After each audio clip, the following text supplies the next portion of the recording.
आणि या क्षणाची एक महत्त्वाची बातमी आपण बघतोय। सतीश भोसले उर्फ खोक्याला प्रयागराजमधून अटक करण्यात आलेली आहे। सतीश भोसले हा बीड मधला एक कार्यकर्ता आणि त्याचबरोबर या कार्यकर्त्याने विविध पद्धतीची गुंडगिरी केल्याचं सुद्धा गेल्या काही दिवसांमध्ये उघड झालेलं होतं। विविध व्हिडिओच्या माध्यमातून यामध्ये कधी तो नोटांची बंडल हाताळताना पाहायला मिळालेला होता आणि त्याचबरोबर या सतीश भोसलेला कधी अटक होणार या संदर्भामध्ये वारंवार प्रश्न उपस्थित केले जात होते। त्याच्याकडनं अटकपूर्व जामिनासाठी सुद्धा अर्ज करण्यात आलेला आहे आणि या सतीश भोसलेला अखेर प्रयागराजमधून अटक करण्यात आलेली आहे। सतीश भोसले शरण येणार अशा पद्धतीच्या बातम्या सुद्धा गेले 2 दिवस सातत्याने येत होत्या। बीड पोलीस आणि उत्तर प्रदेश पोलिसांची ही संयुक्त कारवाई असल्याचं कळतंय। सतीश भोसले उर्फ खोक्या जो आमदार सुरेश धस यांचा कार्यकर्ता आहे, या कार्यकर्त्याला आता अटक करण्यात आली आहे। आपले प्रतिनिधी कृष्णा केंडे आपल्याला अधिक अपडेट देतील। कृष्णा, अखेर पोलिसांना यश मिळालं असं म्हणायचं का?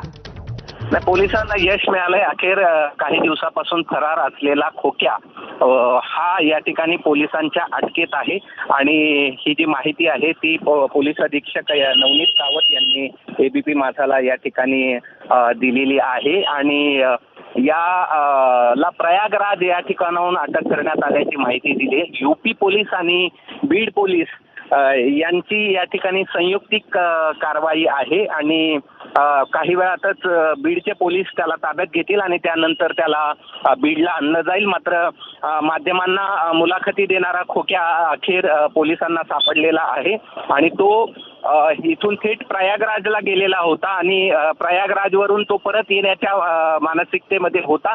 त्याच वेळी या ठिकाणी यूपी पोलीस आणि बीड पोलीस यांच्या संयुक्तिक कारवाईत त्याला बेड्या ठोकण्यात आलेल्या आहेत। कृष्णा, सतीश भोसलेचे अनेक व्हिडिओज आपण गेले काही दिवस सातत्याने बघतोय। त्याची गुंडगिरी जी आहे ती सुद्धा बघतोय। कधी नोटांची बंडलं मोजताना दिसतोय, कधी नोटा उडवताना दिसतोय।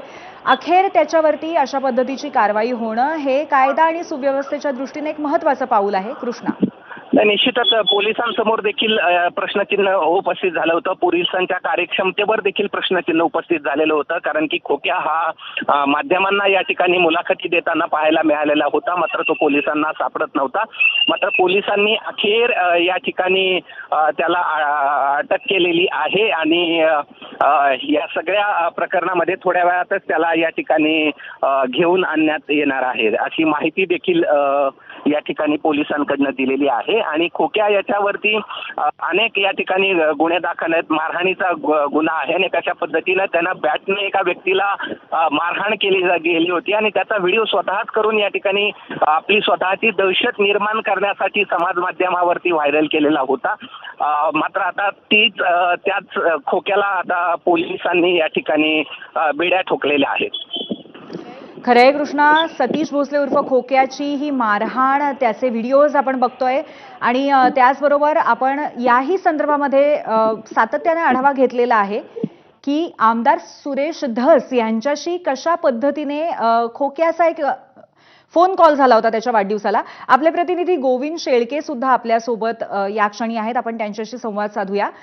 गोविंद, आमदार सुरेश धसांचा गुंड कार्यकर्ता सतीश भोसलेला अटक झालेली आहे। अर्थातच त्याचे राजकीय संबंध आणि त्याबरोबर त्याने केलेल्या गुन्हेगारी कारवाई याच्या संदर्भाची पण खूप चर्चा झाली होती। गोविंद, पण पोलिसांना आता यश मिळालेलं आहे।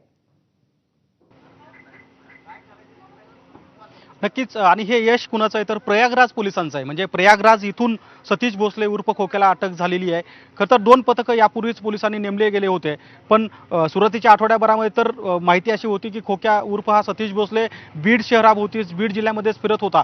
मात्र माध्यमासमोर येऊन बोलल्यानंतर सुद्धा तो पोलिसाला सापडत नाही आहे असं आव्हान जणू खोक्या भोसले याने दिलं होतं आणि त्यानंतर पोलिसांनी त्यांचे फास आवळले। आपण बघतोय की प्रयागराजमधून आता खोक्या भोसलेला अटक झाली आहे आणि आता हा प्रयागराज पोलिसांच्या ताब्यात आहे। खरं तर स्थानिक गुन्हे शाखेचे पोलीस त्याच्या मागावरती होते। अनेक ठिकाणी त्याचा पकडण्यासाठी सापळा रचला जात होता, मात्र तो मिळून आला नाही। शेवटी आज सकाळी प्रयागराजमधून खोक्याला ताब्यात घेतलेलं आहे आणि पोलीस प्रयागराज येथून त्याला घेऊन बीडकडे येत आहेत। साधारण आज रात्री किंवा उद्या सकाळपर्यंत प्रयागराजहून खोक्या भोसले याला इथं आणलं जाऊ शकतं। एक मात्र खरं आहे की मागच्या आठवडाभरापासून पोलिसाला गुंगारा देणारा जो काही खोक्या आहे तो आता पोलिसांच्या ताब्यात आहे आणि प्रयागराज येथून त्याला ताब्यात घेण्यात आले आहे।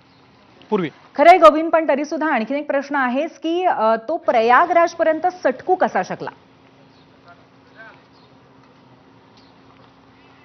पूर्वी खरं तर सगळ्याला माहिती आहे की ज्यावेळी खोक्याचे व्हिडिओ व्हायरल होत होते त्यानंतर एकूण 3 प्रकारचे गुन्हे त्याच्यावर दाखल झालेत. म्हणजे पहिला एक गुन्हा दाखल झाला होता ज्यामध्ये स्वतः पोलिसांनी म्हणजे सोमोटो कारवाई केली होती आणि तक्रार देऊन गुन्हा दाखल केला होता. त्यानंतर धाकणे पिता आणि पुत्र म्हणजे मुलाला आणि वडिलाला मारहाण केली होती. त्यानंतर त्याचा गुन्हा दाखल झाला आणि आज आपण बघतोय की गांजा त्याच्या घरामध्ये सापडला होता, त्याचाही 3रा गुन्हा दाखल झालाय.